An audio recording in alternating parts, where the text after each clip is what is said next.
Welcome to the New Rules for Negotiating 10-Minute Learning Series, a short but comprehensive series of contract negotiation webinars specifically designed for people who negotiate complex customer-supplier agreements. This year's lessons are based on my training manual, The Contract Professional's Playbook. This is Lesson 2, February 2018. Good risk management is tied to the contract life cycle. I'd like to introduce some key topics on how to better manage risk post-execution, meaning during the implementation of the contract, by understanding how to identify and assess risk in the pre-award and the award phase of the contract life cycle. Commercial contract risk management. This quote is from an NCMA ebook on commercial contract risk management.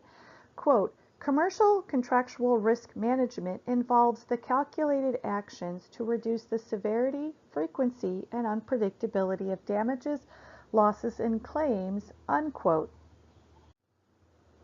Calculated actions include strategic actions. These are systematic and ongoing plans associated with contract language. These can be things like your insurance provisions, indemnification, and limitation of liability provisions. They also include operational actions and plans and contract language associated with this particular transaction. And these are things that would be included in the scope of work, such as reporting and milestone approvals and milestone acceptance. Risk. All customer-vendor relationships within your organization have some risk. It is the organization's responsibility to identify, analyze, document, and manage risk.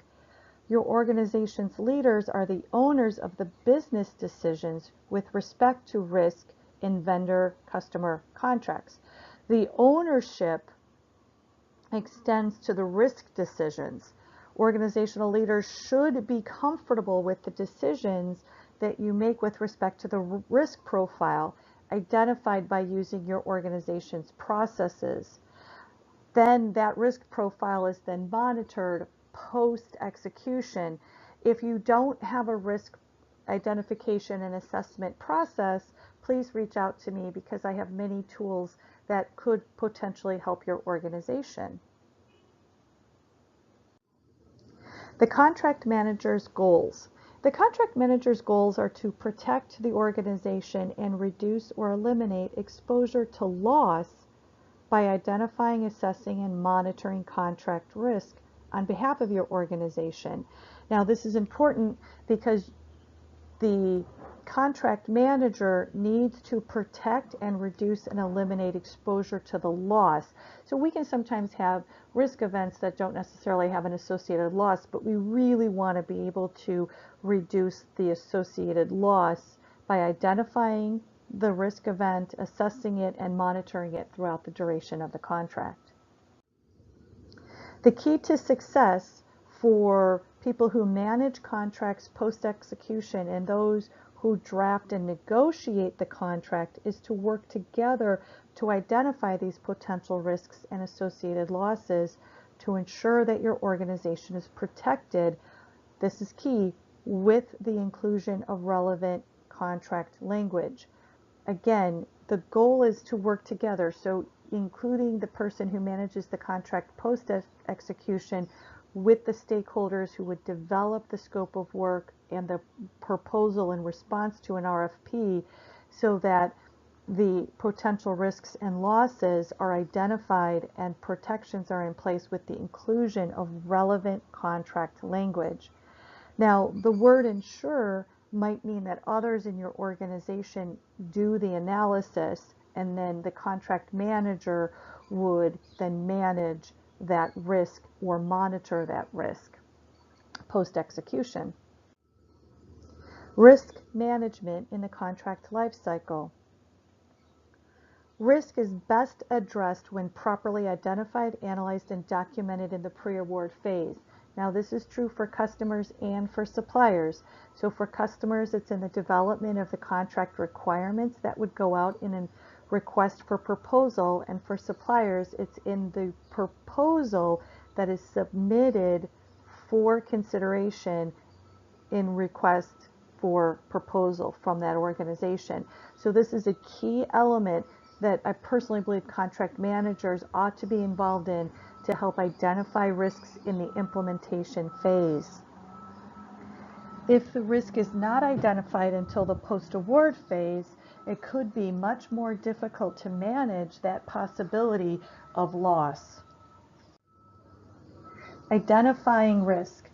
In most instances during the pre-award phase, someone or someones will identify risks and the possibility of losses in the customer-vendor relationship by completing a risk analysis tool.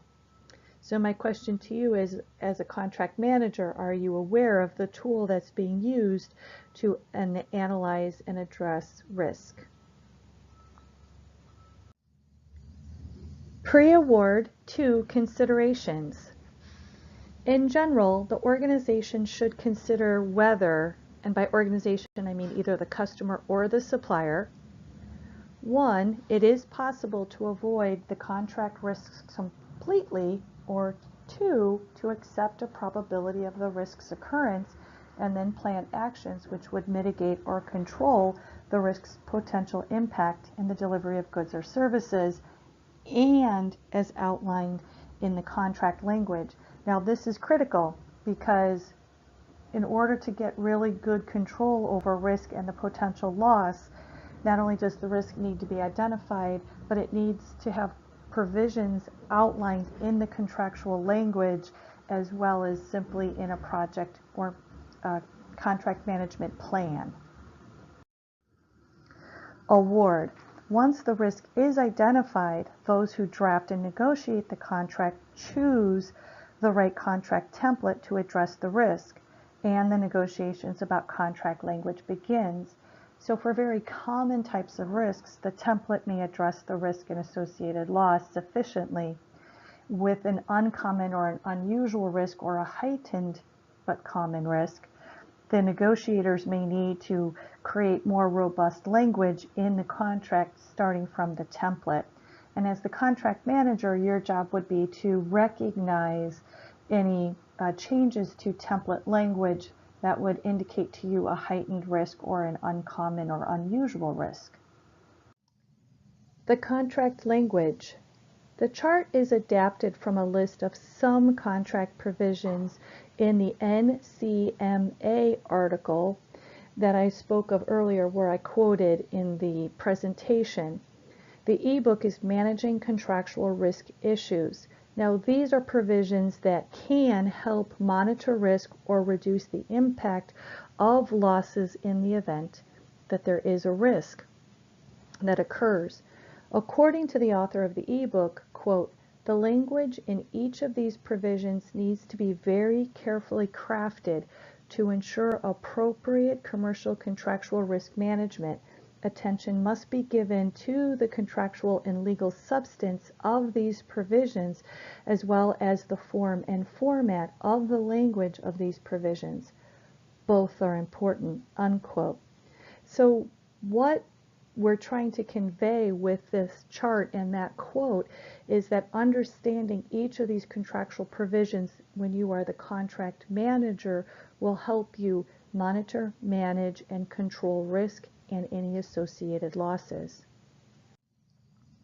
Now we're in the post-award phase. This is the phase that most people associate with managing risk. Once the contract is executed, the contract manager then ensures that the contract requirements are met by both parties.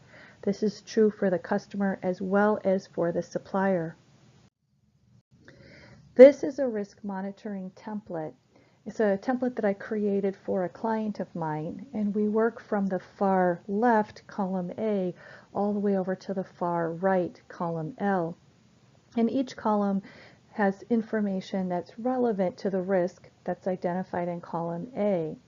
And this type of template can help a contract manager determine what the risk is, the plan, who's responsible for monitoring the risk, and then in column L, in the event that there's a loss, what the contractual provisions are in place that address that particular risk. If you'd like something like this, I've got some tools. So my questions to you are, do you need tools to identify and monitor risks? Does your organization have them in place? If not, I'd be happy to create them or to modify existing tools. Or would you benefit from training on how to use these tools, your organization's tools or the tools that I create? If you could, please reach out to me. Want to learn more? Email me at jn@jneiden.com.